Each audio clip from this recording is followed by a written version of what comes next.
इस वीडियो को लाइक करें, हमारे चैनल को सब्सक्राइब करें, बेल आइकन जरूर प्रेस करें हमारी न्यू वीडियो सबसे पहले देखने के लिए।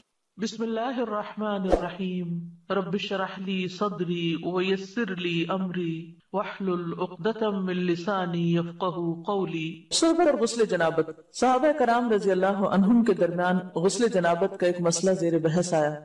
एक ग्रोह कहता था कि गुस्ल सिर्फ दुखूल पे फर्ज हो जाता है, इंजाल शर्त नहीं, यानी वाटर डिस्चार्ज जो है वो जरूरी नहीं।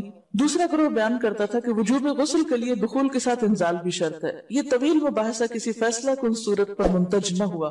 आखिर करार पाया कि उम्मुल मोमिनीन हजरत आयशा रज़ी अल्लाह अन्हा से दरियाफ्त किया जाए। हजरत आयशा ने कहा कि रसूलुल्लाह सल्लल्लाहु अलैहि वसल्लम ने फरमाया, इज़ा जलस बैन शुअबिहल अर्बअ व मस्सल खितानुल खिताना फक़द वजबल गुस्ल। जब मर्द औरत की चार शाखों के दरमियान बैठ जाए और उसका महल खतना औरत के महल खतना के साथ मस करे तो गुस्ल वाजिब हो जाता है। तो मसला ये साबित हुआ कि सिर्फ दुखूल पर ही मर्द और औरत जुनबी हो जाते हैं और उन पर गुस्ल वाजिब हो जाता है, इंजाल यानी मनी का निकलना शर्त नहीं। जनाबत के अहकाम। वजूब गुस्ल की हालत को हालत जनाबत कहते हैं। वजूब गुस्ल यानी जब गुस्ल वाजिब हो जाता है तो उस हालत को जनाबत कहते हैं। जनाबत मतलब जम से, जम पहलू को कहते हैं, बचना।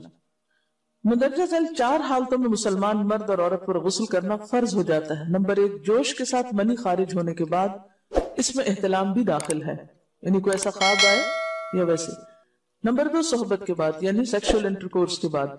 नंबर तीन, हैज के बाद। नंबर चार, नफास के बाद यानी बच्चे की पैदाइश के बाद। इसमें याद रखिए कि बहुत से लोग पूछते हैं कि अगर खवातीन अगर इंटरनल चेकअप करवाती हैं तो क्या उससे गुस्ल वाजिब होता है? तो कोई गुस्ल वाजिब नहीं होता जब तक कि इन चार चीजों में से कोई चीज ना हो। इसमें याद रखिए कि बहुत से लोग पूछते हैं कि अगर खवातीन अगर इंटरनल चेकअप करवाती हैं तो क्या उससे गुस्ल वाजिब होता है? तो कोई गुस्ल वाजिब नहीं होता जब तक कि इन चार चीजों में से कोई चीज ना हो। सिर्फ मनी खारिज होने से बात नहीं, बल्कि जोश के साथ मनी खारिज होने के बाद गुस्ल वाजिब होता है। रसूलुल्लाह सल्लल्लाहु अलैहि वसल्लम ने फरमाया, जब तुम औरत की चार शाखों के दरमियान बैठकर सोहबत करो तो तुम पर गुस्ल वाजिब हो गया, अगरचे मनी न निकले।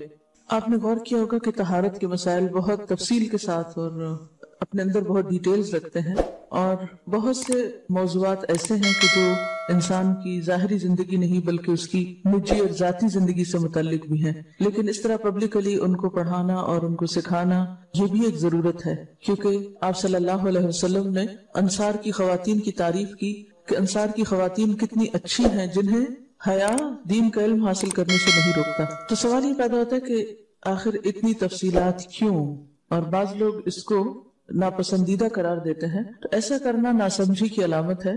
हम देखते हैं कि इंसान अगर अल्लाह के बताए हुए तरीके के मुताबिक जिंदगी बसर करता है तो उसमें खैर ही खैर है, और वो सिर्फ खैर उसकी अपनी जात तक नहीं रहती, बाज़-औक़ात दूसरों की भलाई का जरिया भी बन जाती।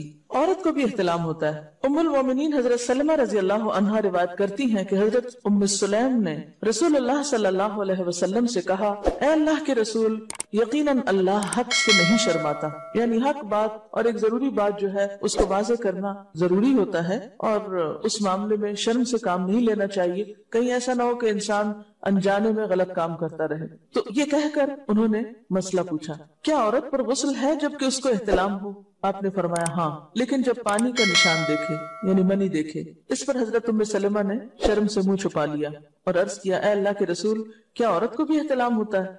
आपने फरमाया हाँ होता है। तेरा दाहना हाथ आलूद हो, यानी एक प्यार की डांट थी। और इसमें हो सकता है कि मिजाज का फर्क हो, बाज खवातीन के साथ ऐसा ना हो और बाज के साथ ऐसा हो, लेकिन उसमें जो असल चीज है वो एक्सेसिव वाटर डिस्चार्ज है। इसमें कहीं ऐसा ना हो कि लिकोरिया वगैरह के साथ इसको रिलेट कर दिया जाए। दोनों चीजों में फर्क है। और इत्लाम जो है वो सोते वक्त होता है, सोकर उठने पर अगर इंसान अपने कपड़ों पर ज्यादा डिस्चार्ज देखे, खा कोई ख्वाब या कोई फीलिंग याद ना भी हो, तो फिर गुस्ल करना जरूरी। मालूम हुआ कि औरत या मर्द नींद से उठकर अगर तरी यानी निशान मनी देखें तो ये एहतलाम की अलामत है, लिहाजा उन पर गुस्ल करना फर्ज हो जाता है। और अगर एहतलाम की कैफियत उन्हें याद हो लेकिन निशान ना पाए, यानी ख्वाब याद है लेकिन कोई सामने अलामत नहीं, तो गुस्ल फर्ज नहीं होगा।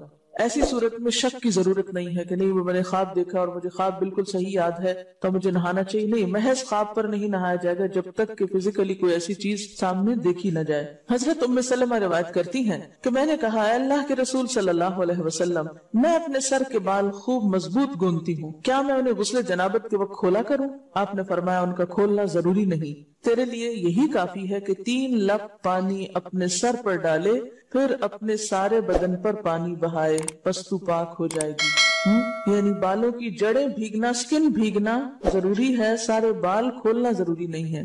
جنبی کے بالوں کا مسئلہ. حضرت عائشہ کو خبر ملی کہ حضرت عبداللہ ابن عمر عورتوں کو غسل جنابت کے لیے بال کھولنے کا حکم دیتے ہیں. فرمانے لگی، ابن عمر پر تعجب ہے، انہوں نے عورتوں کو تکلیف میں ڈال دیا، وہ انہیں سر منڈوانے کا حکم کیوں نہیں دے دیتے؟ یہ حضرت عائشہ کی ڈانٹ تھی.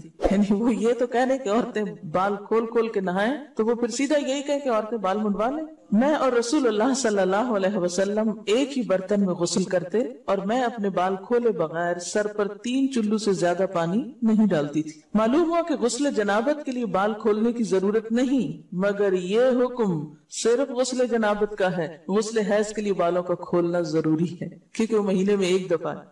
حضرت عائشہ سے روایت ہے کہ انہیں رسول اللہ صلی اللہ علیہ وسلم نے غسل حیض کے لیے فرمایا، اپنے بال کھولو اور غسل کرو. اس میں آپ دیکھیے کہ دونوں چیزوں میں فرق کیوں؟